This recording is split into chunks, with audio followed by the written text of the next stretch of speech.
Lucky Bhaskar cinema గురించి మనం తెలుసుకుందాం. ఇది తెలివైన మోసగాడి మంచోడి కథ. డబ్బు అనే ఆటలో తెలివిగా ఒక చోట తప్పుకున్నాడు. ఇది సమాజంలో చాలా వరకు చాలామంది చేసేదే. అది దేవుడి అనుగ్రహం కూడా ఉండాలి. అదృష్టాన్ని భావించి చిన్న చిన్న దాన ధర్మాలు చేస్తూ ఉంటాం.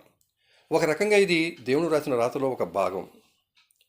పేదరికం, బంధువుల్లో బయట చిన్నచూపు, తన కుటుంబం కోసం ఒక ఇంటి పెద్ద, భర్తగా, నాన్నగా, అన్నగా, కొడుగ్గా, చదువుకున్న వ్యక్తి తెలివైన మోసగాడిగా, మంచోడిగా పడే కష్టం ఈ సినిమాలో ప్రతి ఫ్రేమ్లో కనిపిస్తూ ఉంది. ఎక్కడ ఎవరిని మోసం చేయడు.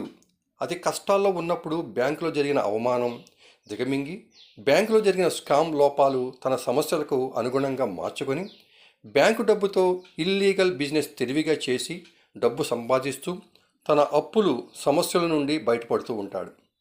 ఇక్కడ హీరో నిజంగా లక్కీ. అతను ఆ ఇల్లీగల్ వ్యాపారం మధ్యలోనే ఆపేస్తాడు.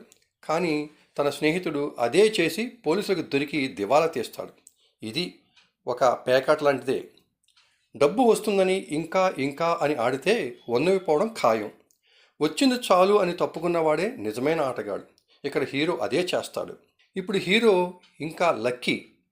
కొందరు పట్టిందల్లా బంగారం అవుతుంది అంటారు. ఇది నిజం.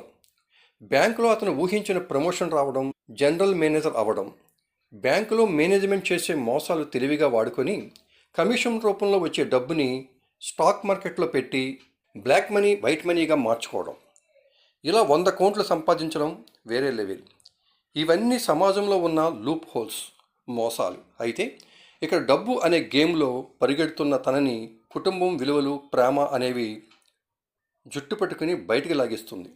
అది అతని లక్. లేకుంటే ఇంకో బ్యాంక్ మేనేజర్ లాగే పైకి పోయేవాడు, లేదంటే జైలుకి పోయేవాడు.